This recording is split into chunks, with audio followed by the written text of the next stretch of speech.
ఇప్పుడు అదే త్రివిక్రమ్ గారితో మీరు వర్క్ చేసి మ్యూజికల్ హిట్స్ ఇచ్చారు కదా సార్, ఇప్పుడు అదే త్రివిక్రమ్ గారు సినిమాలు చేస్తున్నారు కదా. సో అంటే ఆ గ్యాప్ ఎక్కడ వస్తుంది అంటే కొత్తదనానికి వెళ్ళిపోవడానికి అంటే మీరు హిట్స్ ఇస్తున్నారు కదా, హిట్స్ ఇవ్వకపోతే కదా కొత్తదనం వాళ్ళకు ఉండాలి. అది ఇప్పుడు నేను తిరువుకూరు నాకు సినిమా ఏమని అడుగుతానా, లేకపోతే చిరంజీవి గారు వెళ్ళి సార్ సినిమా ఏమని అడుగుతాను. ఐఎమ్ ఆల్రెడీ ప్రూవ్డ్, వాళ్ళకంతా సక్సెస్ ఇచ్చాను. వాళ్ళకు ఉండాలి. నేను అవుట్డేట్ అవ్వలేదుగా. నేను ఒకవేళ అవుట్డేట్ అయిపోయి పాత స్టైల్ కొడుతుంటే రాకండి. నేను ఎప్పటికప్పుడు అప్డేట్. నా సాంగ్స్ ఇప్పటికీ వింటున్నారంటే ఏంటిది, నేను రాజ్ చేసిన పాటలు అంత అడ్వాన్స్గా ఆలోచించి మేము చేసాం. ఈ రోజుకి అందం హిందోళ్ళు వింటున్నారు ఇక్కడ, ఈ రోజు కన్నె పెట్రో వింటున్నారు. మరి ఎప్పుడన్నా చిన్న పెయిన్ అనిపిస్తుంది సార్ ఇంతమందికి? నేను అంటే మీరు ఇంతకు ముందు నేను చెప్పాను 16,000 నేను ఏది పట్టించుకోలేదు, ఎందుకంటే ఇండస్ట్రీ అదంతే సక్సెస్కే వెళ్తుంది. నాకు మళ్ళీ అని ఒక సక్సెస్ కొట్టానుకో అందరూ వస్తారు మళ్ళీ, దట్స్ న్యాచురల్. అందుకే నేను ఎవరిని తిట్టుకోను బాబు, ఎవరు ఇది వాళ్ళది అంతే. తిట్టుకోవడం వేరు, మనం బాధపడడం వేరు సార్. నేను బాధ ఉంటుంది డెఫినెట్గా, ఎందుకు ఉండదు? ఎంత చేసావు, ఇన్ని సూపర్ హిట్ ఇచ్చావు, మనల్ని ఎత్తి మొన్న షెడ్కి దోసేసారే అని ఫీలింగ్ ఉంటుందిగా.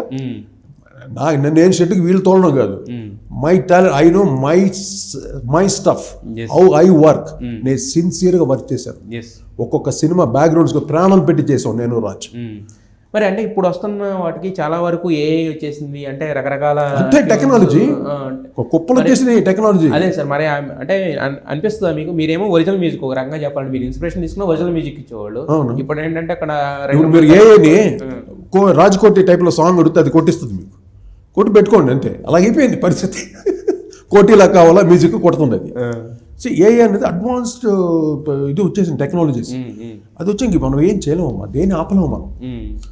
మేము వచ్చినప్పుడు ఏం వచ్చింది టెక్నాలజీ, డిటిఎస్ వచ్చింది, ఈ స్టీరియోఫోనిక్ వచ్చింది. అక్కడ మేము 3 track రికార్డింగ్ నుండి వచ్చాము మేము, తెలుసా? 3 track రికార్డింగ్.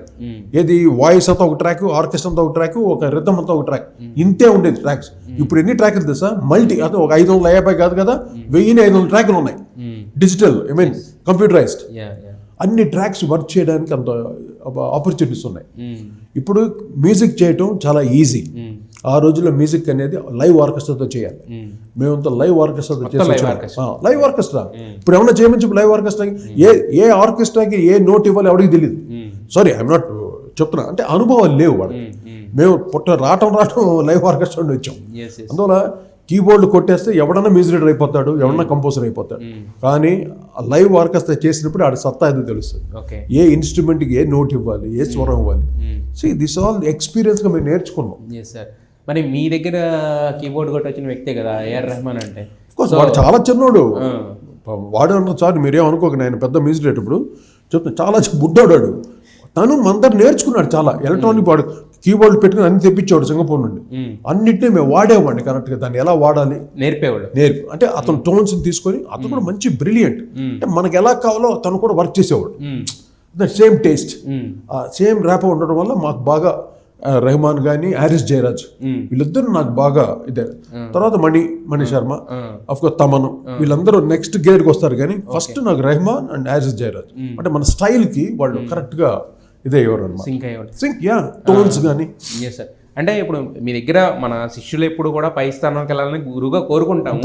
బట్ కాకపోతే ఏంటంటే ఇలా అంటే ఇప్పుడు మీరు అన్నట్టు మణి శర్మ గారు ఒక కైండ్ ఆఫ్ టైంలో ఆయన చేశాడు, వాడు కూడా బ్రహ్మాండంగా చేశాడు మ్యూజిక్. ఇప్పుడు ఏది మణి శర్మ తీసి పక్కన పెట్టేశారు. ఇప్పుడు తమన్ ట్రెండ్ నడుస్తుంది.